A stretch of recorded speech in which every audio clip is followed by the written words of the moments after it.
Donc, chers amis, comme je l'ai dit au début de ce culte, cette année, à l'occasion du 500e anniversaire de la Réforme, une fois par mois, nous méditerons sur un des grands principes du protestantisme. Et le premier principe que nous allons voir, c'est la grâce seule, le salut par grâce. Et Luther, à ce propos, écrivait, en vue d'un concile qui devait se réunir et réunir toute la chrétienté, il disait « Aucune concession n'est admissible. On ne peut pas s'en écarter. Sur cet article repose toute notre foi. » Alors, qu'est-ce que ça veut dire exactement, la grâce seule, et quelles en sont les conséquences pour notre vie spirituelle?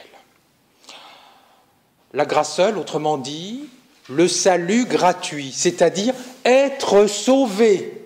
Donc être sauvé d'un malheur, être sauvé d'un danger, être sauvé de l'absurdité. Être sauvé, c'est-à-dire avoir une vie digne, une vie réussie. Voilà, c'est ça, être sauvé. Sortir du non-sens, de l'absurde, pour avoir une vie digne d'être vécue. Autrement dit, comment réussir sa vie? Comment faire, entre guillemets? Mais ce n'est pas simplement avoir un sens dans sa vie, être sauvé. Et permettez-moi de raconter une anecdote. C'est une, je crois, des premières funérailles que j'ai présidées ici. Et un petit enfant a pris la parole, ici, pour son grand-père, qui était décédé, donc c'était les funérailles de son grand-père, et il a dit cette phrase, cette interrogation très juste. À quoi ça sert de vivre si on doit mourir? Mais il avait tout dit. C'est un vrai philosophe. Comment sortir de l'absurdité de la mort, du fait qu'un jour, notre existence prendra fin? Eh bien, chers amis, pour les chrétiens, le sens de la vie, c'est d'avoir une relation avec Dieu. Et nous savons bien, quand nous sommes en relation avec quelqu'un, la vie est tout autre que quand nous sommes seuls.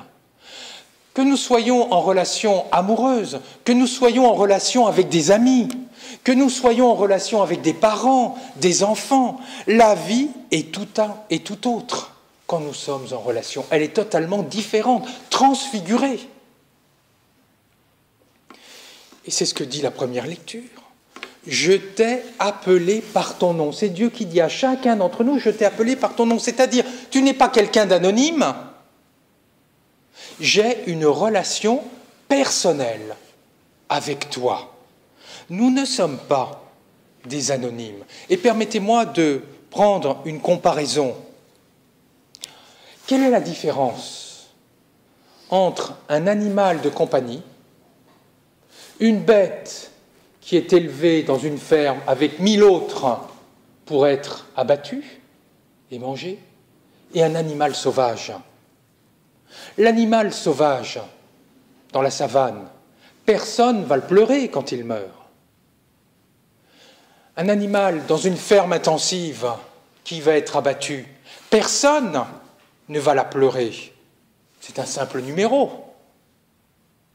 Mais un animal domestique, c'est autre chose. Quand il meurt, il est pleuré parce qu'il y a une relation avec son maître. Quand nous sommes en relation, la vie est tout autre. Eh bien, c'est exactement ça. Nous sommes en relation avec Dieu. Nous sommes importants parce que nous sommes en relation avec Dieu. Et en plus, cette relation est appelée à perdurer au-delà de la mort. C'est ce que Paul dit. Ni la mort, ni rien ne peut nous séparer de l'amour de Dieu. Mais oui, mais comment faire pour avoir cette relation avec Dieu?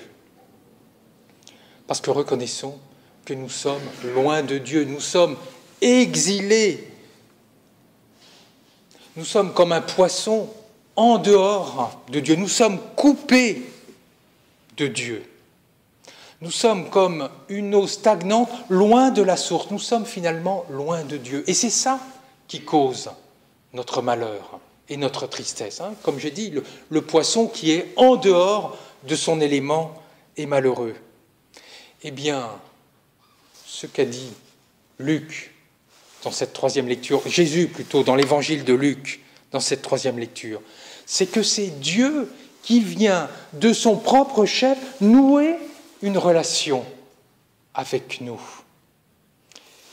Il est comme ce berger qui part à la recherche de sa brebis perdue et qui la ramène au bercail, c'est-à-dire qu'il la ramène à sa source. La brebis n'y est pour rien.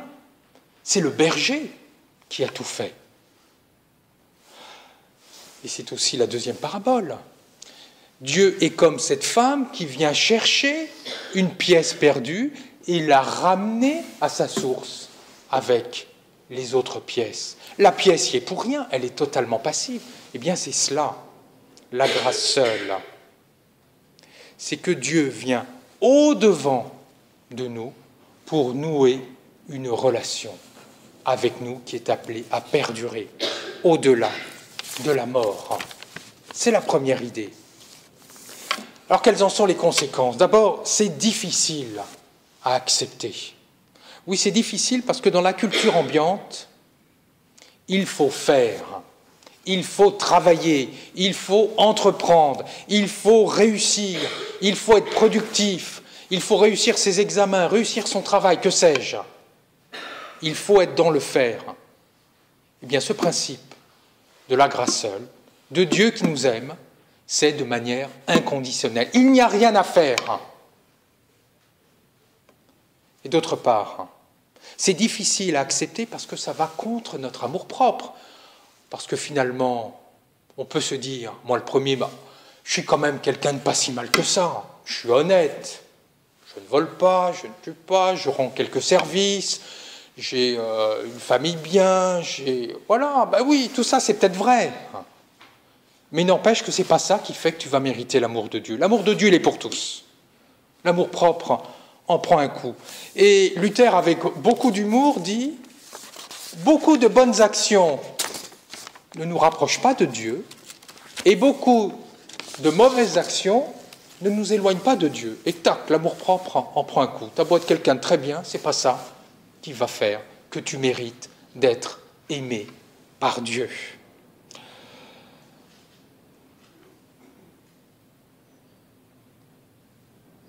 La conséquence, si nous acceptons ce principe de grâce seule, c'est une spiritualité qui est totalement libératrice.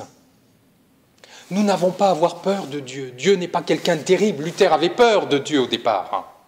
Il disait, mais je vais être damné, je ne vais jamais pouvoir plaire à Dieu. Eh bien non, nous n'avons pas à avoir peur de Dieu. Dieu n'est pas quelqu'un de terrible. Au contraire, c'est quelqu'un plein d'amour qui tend sans cesse la main vers Dieu. Et c'est très actuel. Quand, malheureusement, dans un certain nombre d'églises ou même dans d'autres lieux spirituels, on prêche un Dieu qui est justicier, un Dieu qui demande des comptes, un Dieu qui risque d'envoyer en enfer. Non, ce n'est pas cela. Dieu, c'est quelqu'un qui est plein d'amour, plein de tendresse pour chacune et chacun d'entre nous. Il y a une autre conséquence, une conséquence éthique. On pourrait dire, oui, vous, protestants, vous dites, mais c'est que l'amour de Dieu qui compte. Très bien, vous n'avez plus à rien faire, donc ça incite à la paresse, et pourquoi pas à mal agir, puisque de toute façon, vous êtes sûr d'être sauvés. Vous pouvez faire n'importe quoi. C'est exactement l'inverse. D'abord, si c'était vrai, il n'y aurait pas eu tant de bonnes œuvres protestantes. Il y a plein d'œuvres caritatives protestantes. Les protestants ne sont pas plus malhonnêtes que les autres. Non. Ce à quoi invite ce principe de la grâce seule, c'est d'agir par pure gratuité. Si j'agis de manière juste et bonne envers les autres, si je m'investis dans une œuvre caritative, ce n'est pas pour être aimé de Dieu, ce n'est pas pour dire, voilà, tiens, je vais avoir un bon point et puis je vais aller au paradis. Ce n'est pas, comme ça Dieu ne va pas m'envoyer en enfer. Non, c'est pas du tout ça. C'est justement pour agir gratuitement, puisque de toute façon le salut nous est donné. Donc j'agis gratuitement, pas du tout par intérêt. J'agis parce que Dieu m'aime et non pas pour être aimé de Dieu. Finalement, le principe de la grâce seule invite à une éthique du désintérêt, à une éthique de l'amour, à une éthique éventuellement du devoir, mais certainement pas de l'intérêt personnel. La grâce seule, certes, est difficile à admettre, c'est la deuxième idée, mais elle est libératrice car elle pacifie notre relation avec Dieu et elle nous invite à une éthique du désintéressement. Alors pour conclure, je rappellerai simplement les deux idées essentielles. La grâce seule, 1, c'est Dieu qui noue une relation avec nous, et cela gratuitement, au-delà de la mort même. Et comme conséquence, c'est la deuxième idée, nous pouvons regarder Dieu sans crainte et agir avec désintéressement. Amen.